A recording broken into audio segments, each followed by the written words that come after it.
inquiry and participation. How do you just go from creating a policy document to a lived experience? So the document lives in people's heads, not the shelf. And how do you increase people's planning capacity?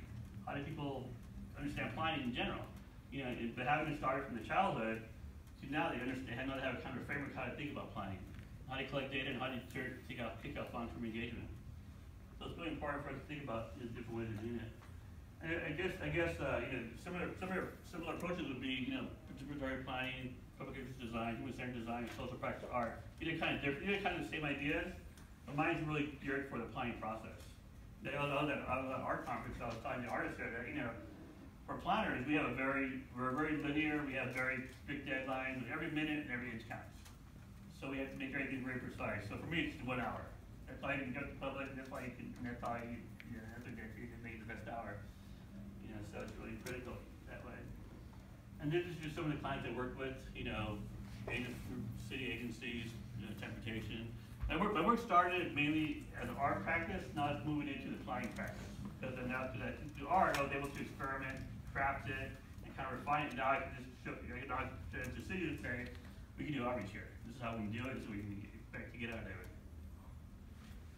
I've done 40 workshops and you know, 35 models and many participants. So I've seen a lot of different different challenges with the process and who kind of works better with it and stuff like that. Most of my clients are women.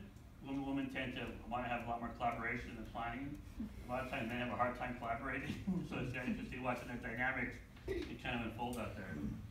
So, any questions or comments?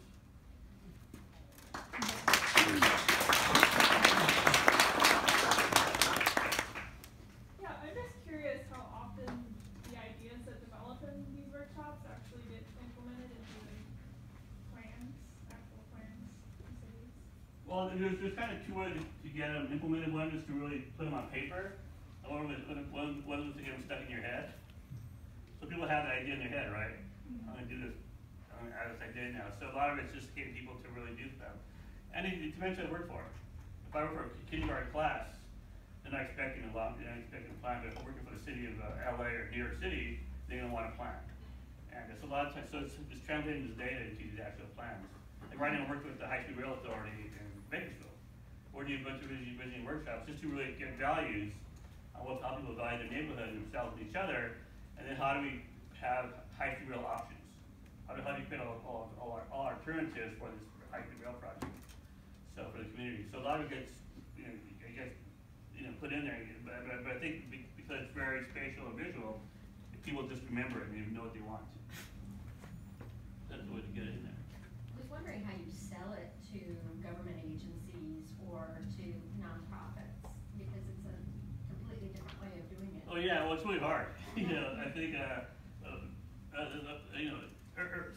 city government, urban plans are the hardest one to sell to, because you have the standard format of doing things.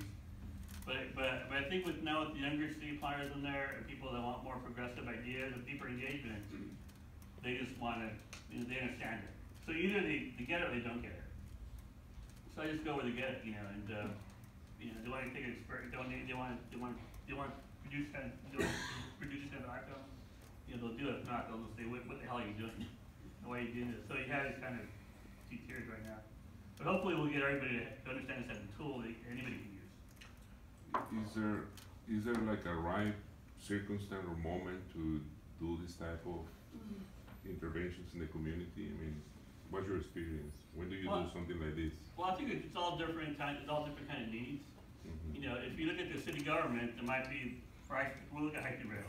They want to have, so we're doing a bunch of visioning workshops at the front end, just to get people to talk to each other, and just talk about what their values are, rather than the project. Because many times, planners come to the community and say, okay, we want to build a freeway. What do you think? Well, of course, you have chaos, right? You want to get that conversation. You want to get the conversation started beforehand, so these people can start talking to each other. Or if you're a nonprofit or an advocate, that one day, developers developing a vacant lot that's been vacant for 50 years. How do you organize quickly? How do you get people to come together and start to organize their ideas? So it's a way to get different kind of implementation tools. But I think this looks better, in the planning process, more at the front end, just to get the conversation going. And if you're an advocate, fighting for a cause, just organize people around an issue and kind of get them to kind of share their values.